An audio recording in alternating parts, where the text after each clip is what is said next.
Well, we would have started by now. Almost 4 years to the minute that I was here and you were here, Downsview, and I was involved and you were involved in the service that was my official candidating call to the ministry here at Downsview Baptist Church 4 years ago this morning. It's just after 11 now. Our church service would have began in about 20 minutes or so. I would preach to you as I understood the Lord's leading, as Pam and I had understood the Lord's leading, as the search committee and the deacons had understood it. And we had just come, or were just coming through, a full weekend together, a glorious, encouraging, full of hospitality and lots of teaching and conversations. And it culminates, as it does, in the preaching of a call. That's a fancy way that we just say to affirm whether or not the church feels that the Lord has called us, in this case, to come and be the pastor here at the church. And I preached from 1 Chronicles chapter 17. And I marked this morning partly because of the same sentiment that King David articulates in 1 Chronicles 17 in verse 16. King David went in and sat before the Lord and said, "Who am I, O Lord? What is my house that you have brought me this far?" Do you remember a couple of days ago in our morning devotion, we talked about an Ebenezer. An Ebenezer is a marker, and in the time of the prophets, in particular of the prophet Samuel, a particular victory over the Philistines, Samuel set up a rock and said, "This is an Ebenezer," which literally means a marker, or a stone of help is a way to translate the language, because this far the Lord has brought us. So far the Lord has brought us. Here I raise my Ebenezer, hither by thy help I've come, that we sing in that hymn, "Come thou fount of every blessing." And so here I am, raising or laying down another Ebenezer of God's kindness to Pam and I and our family. We were asked to consider coming to Downsview quite providentially. Most of you know the story that at the Feb Central Regional Conference that year was held in Mississauga at City Center Baptist Church. Being a member of the regional board, even though I was in between pastorates, I was attending there. And as I was involved in that conference, at one point I see this gentleman making a beeline over towards my area, and then I can realize that he's coming to speak to me, and he puts out his hand and says, "Are you Pete Charlebois?" And I said, "I am." And he said, "Well, I'm Grant Hallett of Downsview Baptist Church, and we wonder if you'd like to be our pastor." No, it wasn't as official an offer as it sounded, obviously, as we're culminating or remembering today's anniversary, 4th anniversary of that preaching a call. But I met Errol that day, not having a clue who he was, ended up in a prayer group with him and prayed together with him. Later, realizing that his wife Colleen was there and Ivan was there, and I can't remember if someone else was there or not. But we had this wonderful conversation between Grant and I. Again, didn't know who Errol or the others were. All I just had the opportunity to pray. And the next few days, Grant and I corresponded, and it ended up with us preaching here just for essentially introduction to one another, me to the church and you to me on Easter Sunday. And then a few weeks later, the church officially asked if I would come and preach this. And so I'm pretty amazed. I feel like the hymn writer, I stand amazed in the presence of Jesus the Nazarene and wonder how he could love me, a sinner, condemned, unclean.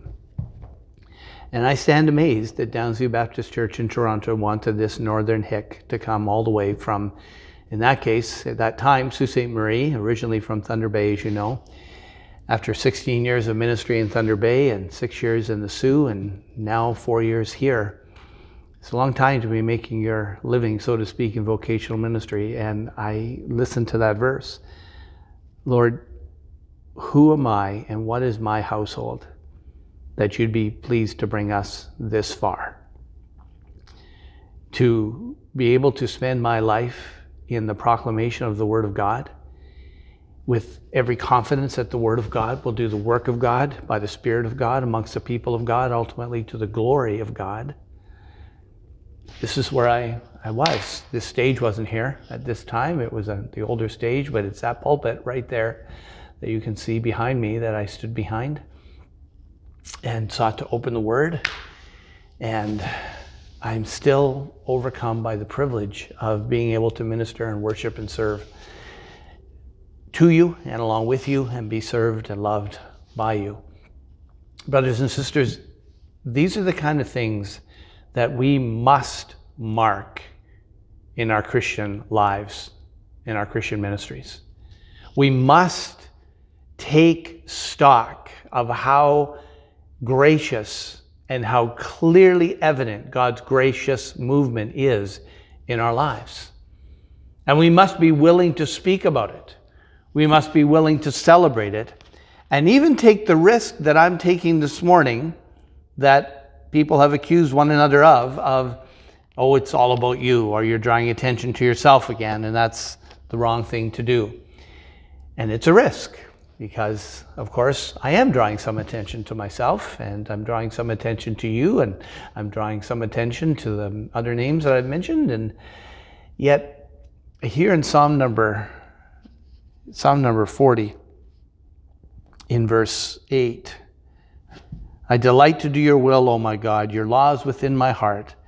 And I have told the glad news of deliverance in the great congregation. Behold, I have not restrained my lips, as you know, O Lord. I have not hidden your deliverance within my heart. I have spoken of your faithfulness and your salvation. I have not concealed your steadfast love and your faithfulness from the great congregation. I don't really care if I ever have a tombstone, but that's a verse that I want. Because that's what I want my life. Isn't that what you want your life to be about?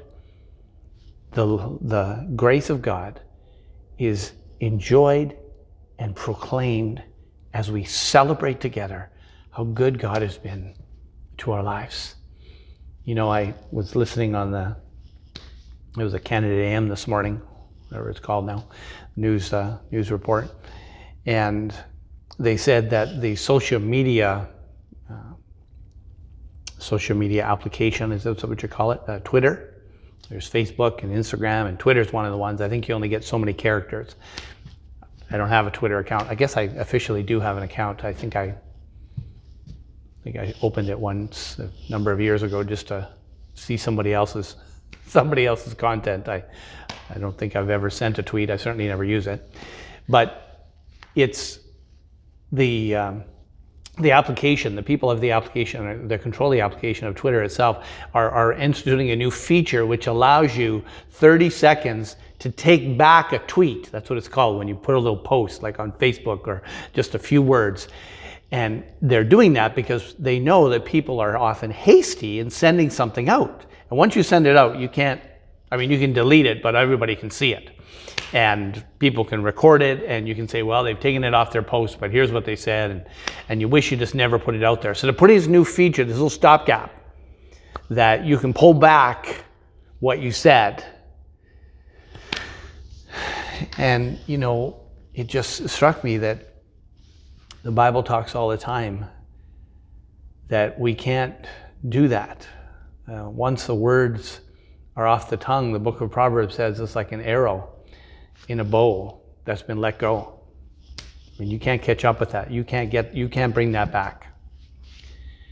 And yet, the wonderful thing about using our words is that God has given us those words so that we would be careful, and that's certainly a legitimate caution there, especially on social media, but careful about what's in our heart that drives what comes out of our mouth.